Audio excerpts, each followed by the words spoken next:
Assalamualaikum warahmatullahi wabarakatuh. Perkenalkan nama saya Rifat Amar, NIM 215 23133. Di sini saya akan mempresentasikan mengenai bisnis intelligence.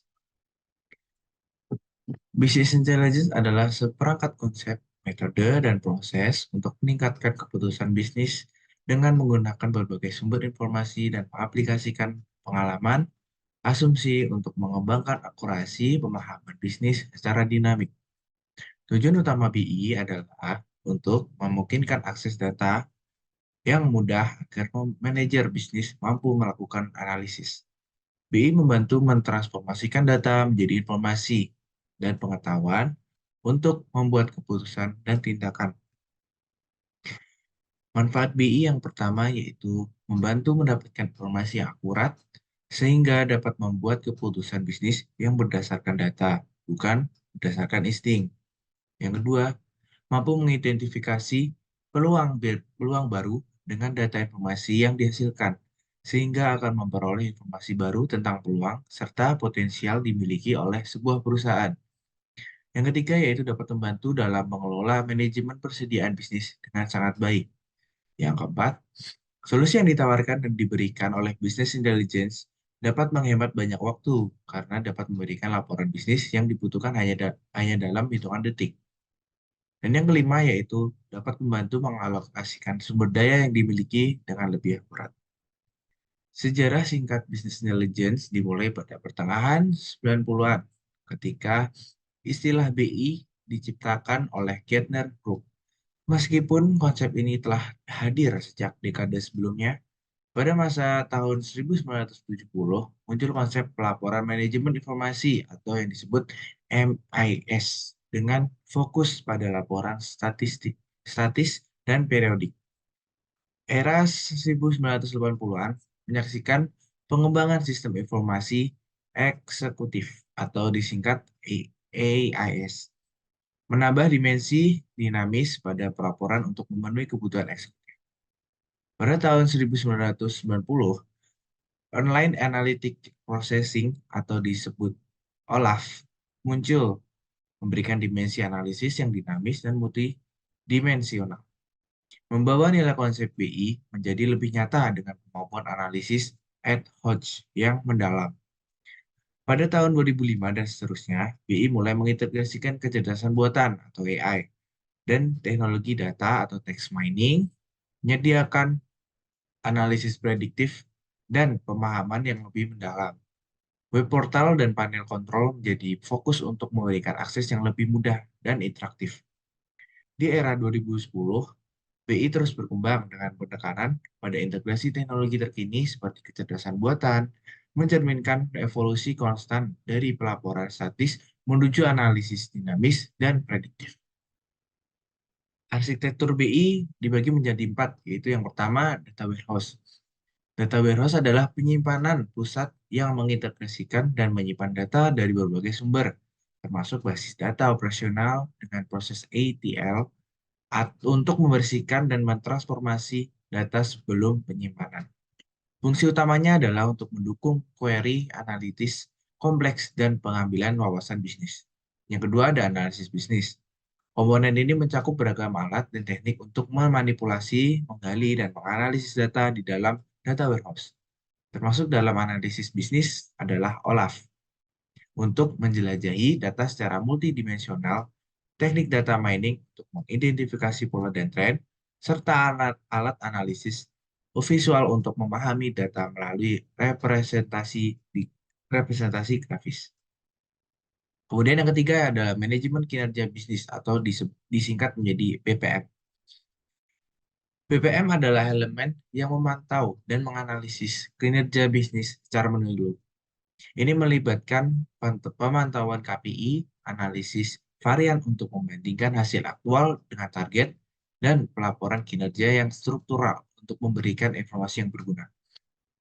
Yang keempat, yang terakhir yaitu user interface atau dashboard.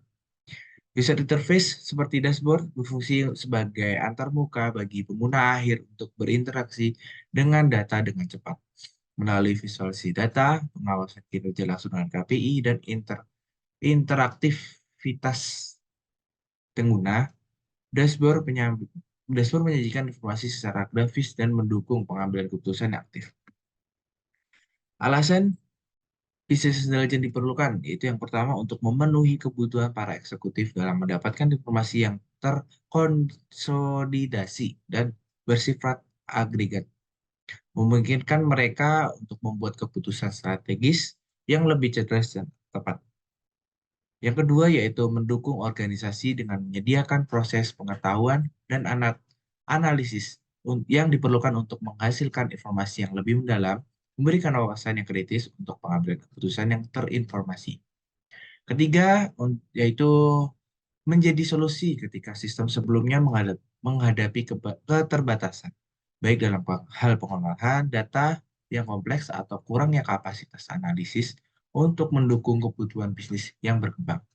Yang keempat yaitu menjadi kunci untuk meningkatkan daya saing organisasi dengan memberikan akses cepat dan akurat terhadap data, memungkinkan organisasi untuk merespon perubahan pasar, tren industri, dan kebutuhan pelanggan dengan lebih efektif dan kompetitif.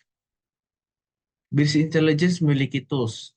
Ada 6 tools. Yang pertama yaitu Operational Data Source, sebuah tempat data bisnis utama yang dihasilkan dan digunakan dalam kegiatan sehari-hari organisasi seperti aplikasi bisnis, sistem transaksi, dan basis data operasional.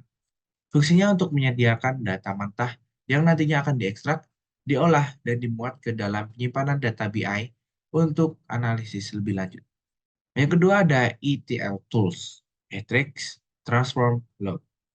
Sebuah perangkat lunak yang digunakan untuk mengekstrak data dari berbagai sumber atau disebut ekstrak, mengubahnya ke dalam format yang sesuai, disebut transform, dan memuatnya ke dalam penyimpanan data BI atau disebutnya load. Nah, fungsinya untuk memfasilitasi proses pengumpulan, transformasi, dan pengelolaan data yang digunakan untuk menganalisis BI. Yang ketiga yaitu data warehouse, sebuah penyimpanan sentral yang dioptimalisasikan untuk menganalisis pelaporan, menyimpan data terintegrasi dari berbagai sumber untuk mendukung keputusan bisnis, yang fungsinya untuk menyajikan platform yang efisien untuk menyimpan dan mengelola data dalam skala besar untuk analisis BI. Yang keempat ada data mart, sebuah subset dari data warehouse yang berfokus pada spesifik departemen atau fungsi bisnis tertentu. Ini menyediakan akses cepat dan terfokus pada data yang relevan untuk suatu area tertentu. Fungsinya untuk memberikan akses yang lebih cepat dan terfokus pada data yang diperlukan oleh tim atau departemen tertentu. Yang kelima ada data mining. Data mining melibatkan analisis data untuk identifikasi pola, tren, dan informasi yang tersembunyi dalam data. Ini dapat digunakan untuk meramalkan perilaku, membuat profil pelanggan, dan mengungkap keuangan bisnis. Fungsinya untuk mempertahankan penemuan berharga dari data yang kompleks dan besar untuk mendukung pengambilan keputusan. Yang keenam, yang terakhir ada OLAP, Online Analytic Processing. Sebuah teknik pengolahan data yang memungkinkan pengguna untuk menjelajahi dan menganalisis data secara multidimensional. Ini memberikan tampilan interaktif data yang memfasilitasi analisis yang mendalam. Fungsinya untuk memberikan cara yang efisien untuk menyajikan dan menganalisis data dalam format multidimensional, memudahkan pengguna dalam menjelajahi informasi bisnis secara dinamis. BI melibatkan proses transformasi data menjadi informasi yang mendukung keputusan bisnis. Ini dimulai dengan pengumpulan data dari berbagai sumber, diikuti oleh pengolahan penggunaan ETL tools sebelum dimuat ke dalam data warehouse atau data mart. Selanjutnya, data dianalisis menggunakan teknik seperti OLAP dan data mining. Kemudian, hasil analisis dipresentasikan melalui laporan, pivot table, dan visualisasi data. Langkah terakhir adalah interpretasi dan evaluasi hasil visualisasi digunakan untuk mendapatkan pemahaman yang lebih mendalam yang menjadikan sumber pengetahuan berharga dalam pengambilan keputusan organisasi. Tugas data mining terbagi menjadi 6. Yang pertama, classification. Yang kedua, clustering. Yang ketiga, association rules discovery. Yang keempat, sequential pattern discovery. Yang kelima, regression. Dan yang terakhir, yang keenam, deviation detection. Yang pertama, classification. Classification bertugas untuk memprediksi kelas atau label data berdasarkan atribut-atributnya. Proses ini melibatkan pembelajaran dari data training yang berlabel untuk mengembangkan model seperti dalam fraud detection untuk membedakan transaksi kartu kredit yang sah dan penipuan. Dalam directing marketing, classification digunakan untuk menentukan target konsumen yang memungkinkan besar pembeli produk tertentu, mengelompokkan mereka berdasarkan atribut seperti tipe bisnis, daerah tinggal, dan pendapatan. Langkah-langkah utama melibatkan training set untuk melatih model, learn classifier untuk memahami pola, dan test set untuk menguji keakuratan model. Yang kedua yaitu clustering. Clustering adalah proses pengelompokan data berdasarkan kesamaan karakteristik atau atribut tertentu. Pendekatan clustering menggunakan pengelompokan berdasarkan kesamaan atribut atau jarak antar data untuk mengidentifikasi pola-pola dalam data. Dalam proses ini, intra-cluster distance dimaksimalkan untuk memastikan kesamaan tinggi dalam satu kelompok, sementara inter-cluster distance diminimalkan untuk memastikan perbedaan signifikan antar kelompok. Yang ketiga, association rules discovery. Association rules discovery digunakan untuk menentukan pola hubungan atau asosiasi antara item atau kejadian dalam dataset. Fokusnya adalah untuk mengidentifikasi pola yang sering muncul bersama, memberikan wawasan tentang keterkaitan antar item. Di dunia kesehatan, Association Rules Discovery dapat diterapkan pada data rekam medis untuk menentukan hubungan antara gejala, penyakit, atau pengobatan. Sebagai contoh, analisis dapat menghasilkan aturan seperti jika seorang pasien memiliki gejala X dan Y, maka kemungkinan besar mereka menderita penyakit Z. Informasi ini dapat digunakan untuk mendukung diagnosis, perencanaan pengobatan, dan juga penelitian medis lebih lanjut. Dengan menerapkan Association Rules Discovery, berbagai industri dapat memanfaatkan pola asosiasi dalam data mereka untuk mengambil keputusan yang lebih strategis dan meningkatkan efisiensi operasional. Yang keempat yaitu Sequential Pattern Discovery. Sequential Pattern Discovery digunakan untuk menentukan pola urutan yang signifikan dalam data yang diurutkan berdasarkan waktu atau urutan tertentu. Fokusnya adalah mengidentifikasi hubungan antara item atau kejadian yang terjadi secara berurutan. Contohnya, dalam bidang logistik untuk memahami pola pergerakan barang dari gudang ke pelanggan. Dengan menganalisis data waktu pengiriman dan urutan pengiriman, perusahaan dapat mengidentifikasi pola urutan yang efisien atau memungkinkan mengidentifikasi area perbaikan untuk meminimalkan waktu pengiriman. Yang kelima yaitu regression. Regression adalah teknik yang digunakan untuk memahami korelasi antara variabel independen dan variabel dependen. Tujuannya untuk membangun model matematis yang merepresentasikan hubungan tersebut untuk meramalkan nilai variabel dependen berdasarkan nilai independen.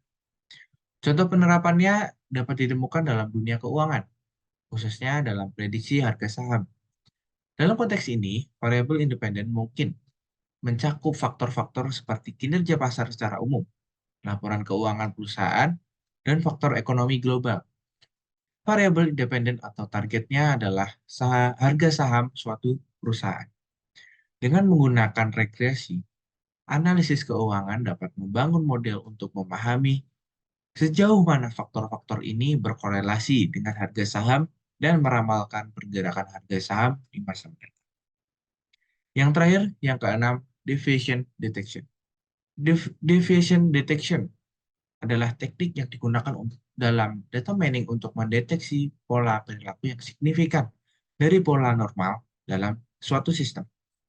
Dalam konteks ini, anomali merujuk pada kejadian atau data yang signifikan dan tidak biasa dibandingkan dengan pola perilaku normal atau keadaan yang diharapkan. Perannya dapat diterapkan untuk mengidentifikasi perilaku kesehatan yang tidak biasa.